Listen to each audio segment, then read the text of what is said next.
తెలంగాణలో సంచలనం సృష్టించిన ఫోన్ ట్యాపింగ్ కేసులో కీలక పరిణామం చోటు చేసుకుంది. బీఆర్ఎస్ నేత మాజీ మంత్రి హరీష్ రావుకు సిట్ నోటీసులు జారీ చేసింది. ఉదయం 11 గంటలకు జూబ్లీహిల్స్ పిఎస్లో విచారణకు రావాలని ఆదేశించింది.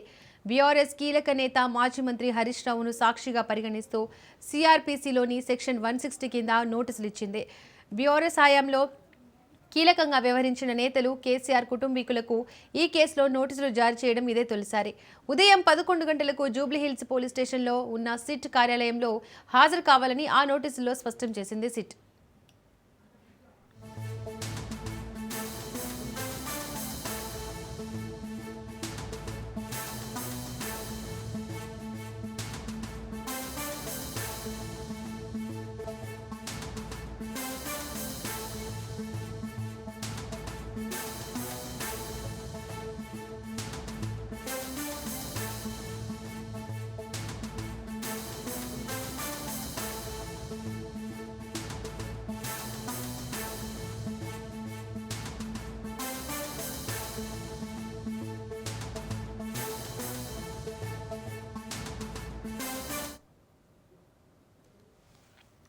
ఫోన్ ట్యాపింగ్ కేసులో సిట్ నుంచి నోటీసులు అందిన నేపథ్యంలో మాజీ మంత్రి హరీష్ రావు తెలంగాణ భవన్ నుంచి బయలుదేరి సిట్ కార్యాలయానికి వెళ్తారు. కాసేపట్లో ఆయన తన నివాసం నుంచి తెలంగాణ భవన్కు చేరుకుంటారు.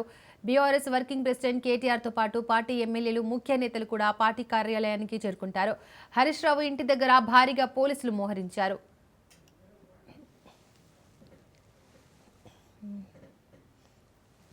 రైట్కి ఇదే అంశానికి సంబంధించి మరింత సమాచారాన్ని మా ఇన్పుట్ ఎడిటర్ శ్రీకాంత్ అందిస్తారు. శ్రీకాంత్, సో నిజానికి ఒక బిగ్ డే అనే చెప్పాలి. ఇప్పటివరకు బీఆర్ఎస్ పార్టీలో అంటే ఈ ఫోన్ ట్యాపింగ్ సంబంధించి కేవలం అధికారుల వరకే మాత్రం పరిమితమైంది. ప్రభాకర్ రావు వరకే ఈ అంశం జరగడం జరిగింది. But for the first time Harish రావుకు నోటీసులు ఇవ్వడం మాత్రం సంచలనంగా మారింది బీఆర్ఎస్ పార్టీలో. అంటే మోరోవర్ గత కొద్ది రోజులుగా తెలంగాణ రాష్ట్రంలో మంత్రివర్గంలో వస్తున్నటువంటి ఆరోపణలు కానీ, మంత్రుల మధ్య లేనటువంటి సయోధ్యలు కానీ, ఇవన్నీ కూడా అంటే కొంతమంది జర్నలిస్టులను అరెస్ట్ చేస్తున్నటువంటి నేపథ్యం కానీ ఇవన్నీ కూడా హరీష్ రావు ప్రశ్నిస్తూనే ఉన్నారు. ప్రతి సందర్భంలో కూడా ఆయన తన వాయిస్ రేజ్ చేస్తున్నారు. సో నిన్న అంటే ఒక వార్తాపత్రిక కథనంలో వచ్చినటువంటి వార్త ఏదైతే ఉందో నైనీ బొగ్గు బ్లాక్ సంబంధించి దానికి సంబంధించినటువంటి సిబిఐ విచారణ కోరుతూ నిన్న హరీష్ రావు ఏదైతే డిమాండ్ చేయడం జరిగిందో ఆ తర్వాత ఇమీడియట్గా రాత్రి హరీష్ రావుకు సిట్ నోటీసులు జారీ చేయడం, ఫోన్ ట్యాపింగ్ విషయంలో హరీష్ రావు హాజరు కావాలి ఈరోజు జూబ్లీహిల్స్ పోలీస్ స్టేషన్కి అని చెప్పినటువంటి నేపథ్యంలో సో ఇది వాంటెడ్లీ కక్షపూరితంగా కుట్రపూరితంగా చేస్తోంది ప్రభుత్వం అంటూ కూడా బీఆర్ఎస్ పార్టీ నేతలు మాట్లాడుతున్నారు. సో ఇప్పుడు ప్రస్తుతానికి బీఆర్ఎస్ పార్టీ మొత్తం తెలంగాణ భవన్లో మనం ఉన్నాం. తెలంగాణ భవన్లో ఇప్పటికే బీఆర్ఎస్ పార్టీ నాయకులు మొత్తం కూడా ఇక్కడికి చేరుకుంటున్నారు. ప్రభుత్వం మీద నిరసనలు వ్యక్తం చేస్తున్నారు. ప్రభుత్వం మీద వాళ్ళు ఆక్రోశాన్ని వ్యక్తం చేస్తున్నారు. ఒక కుట్రపూరితంగా కక్షపూరితంగా ప్రభుత్వం వ్యవహరిస్తోంది. మాట్లాడితే అరెస్టులు, విచారణలు అంటూ వేధిస్తుందని చెప్పేసి ఇప్పటికే బీఆర్ఎస్ పార్టీ కీలక నాయకత్వం మొత్తం కూడా బీఆర్ఎస్ పార్టీ కార్యాలయానికి చేరుకుంటారు, తెలంగాణ భవన్కి చేరుకుంటున్నారు. రైట్, మనతో పాటు వాసుదేవ్ రెడ్డి గారు ఉన్నారు, బీఆర్ఎస్ పార్టీ సీనియర్ నాయకులు. వాసుదేవ్ రెడ్డి గారు, ఎట్లా చూస్తున్నారు ఈ విచారణకు రమ్మని 11 గంటలకు విచారణ హాజరు కావాలి, రాత్రి నోటీసులు, ఎట్లాంటి ఇన్ఫర్మేషన్ కూడా నిన్న పొద్దుట నుంచి లేదు. ఆఫ్టర్ సిబిఐ ఎంక్వైరీ విచారణ జరగాలి అని మాట్లాడిన తర్వాత వచ్చినటువంటి నోటీసులు ఎట్లా చూస్తున్నారు?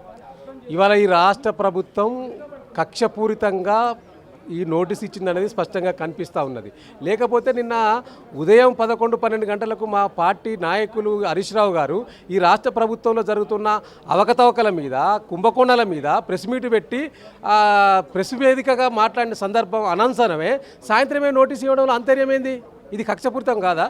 నిజంగా నీకు ఈ ఫోన్ ట్యాపింగ్ జరిగిందనేది వాస్తవమే అయితే మరి 2 సంవత్సరాల నుంచి విచారణ జరుగుతుంది కదా, ఏం జరిగిందో ఒకసారి బయట పెట్టగలిగినరా మీరు? ఎంతమందిని విచారించారు? విచారించిన వాళ్ళు ఏం చెప్పారు అనేది ఇప్పటి వరకు సిట్టు చెప్పకపోయింది.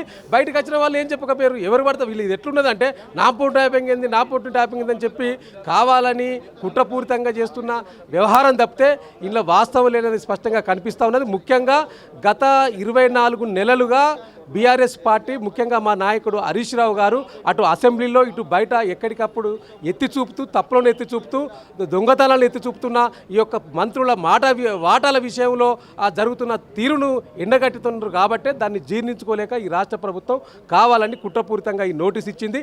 ఈ నోటీసులకు బెదిరింపులకు లేదు, మీ బెదిరింపులకు ఎవడు భయపడ్డాడు ఈ బీఆర్ఎస్ పార్టీ? ఎందుకు హరీష్ రావు టార్గెట్గా మాట్లాడుతున్నారు? అంటే బీఆర్ఎస్ పార్టీ నుంచి బయటకు వెళ్ళినటువంటి కవిత హరీష్ రావుని టార్గెట్ చేస్తూ మాట్లాడుతున్నారు. నాట్ ఓన్లీ ఫోన్ ట్యాపింగ్, అటు కాళేశ్వరం ప్రాజెక్ట్ ప్రాజెక్టు విషయంలో అవినీతి మరకలంటింది కూడా హరీష్ రావుకి అన్నారు. ప్రభుత్వానికి ఏమో సవాల్ విసిరింది. సో విచారణ చేయండి, ఎంత అవినీతి జరిగిందో చూపించని చెప్పేసి. సో ఇది ఏకంగా ఎక్కడ చూసినా కానీ మళ్ళీ మాజీ ముఖ్యమంత్రి కేసీఆర్ గారికి ఈ మాటలు తగులుతున్నాయి. సో దీని వెనకాల కారణాలు ఎవరు, అంటే ఎవరు ప్రోత్సహిస్తున్నారంటారు, ఎవరు ఉన్నారనుకోవచ్చు. ఎందుకు why only Harish Rao always? ఇవాళ హరీష్ రావు గారు అయితే గట్టిగా మాట్లాడుతున్నాడు, బీఆర్ఎస్ పార్టీ గట్టిగా మాట్లాడుతున్నది కాబట్టి హరీష్ రావు గారిని టార్గెట్ చేస్తూ ఉన్నారు. ఇలా కవిత గారు మాట్లాడేది ఏంది? కవిత గారు కొత్తగా మాట్లాడేది ఏం లేదు. కాంగ్రెస్ ఏం మాట్లాడుతుందో కాంగ్రెస్ మౌత్ పీస్గానే కవిత గారు మాట్లాడుతూ ఉన్నారు. కాబట్టి కవిత గారు మేము కొత్తగా చూడము, కాంగ్రెస్ మాట్లాడేదే కవిత గారు మాట్లాడుతున్నారు కాబట్టి దాంట్లో కొత్తదనం లేదు. రెండవది ఏంటి అంటే ఎప్పటికప్పుడు ఇవాళ 24 నెలలుగా ఈ రాష్ట్ర ప్రభుత్వం ఇచ్చిన హామీలను విస్మరించి ఏమార్చి వాటి గురించి చర్చకు రానియకుండా ఇవాళ అసలు విషయాలు బయటకు వచ్చే వరకు, ఇలా వాటాల పంచాయతీలు బయటకు వచ్చే వరకు ఈ చర్చ ఎక్కడ జరుగుతుందో, ప్రజలలోకి ఎక్కడికి పోతుందో అని చెప్పి ఇలా కావాలని పోతూ పక్క దేశానికి పోతున్న సందర్భంలో ఈ యొక్క నోటీసులు ఇవ్వాలని చెప్పి దీని వెనుక మొత్తం కూడా ఈ రాష్ట్ర ముఖ్యమంత్రి రేవంత్ రెడ్డి కక్షపూరితంగా ఉన్నాడనే స్పష్టంగా కనిపిస్తూ ఉన్నది. మరి లేకపోతే అటు అసెంబ్లీలో మాట్లాడినా బయట మాట్లాడినా నిత్యం కేసీఆర్ గారిని టార్గెట్ చేస్తూ బీఆర్ఎస్ను టార్గెట్ చేస్తూ మాట్లాడడం తప్పితే ప్రజల విషయంలో, ప్రజలకు ఇచ్చిన హామీల విషయంలో కాంగ్రెస్ ప్రభుత్వం ఏనాడు మాట్లాడినట్టు కనిపిస్తలేదు. దీన్ని తప్పకుండా న్యాయపరంగా, చట్టపరంగా మేము ఎదుర్కొంటాం.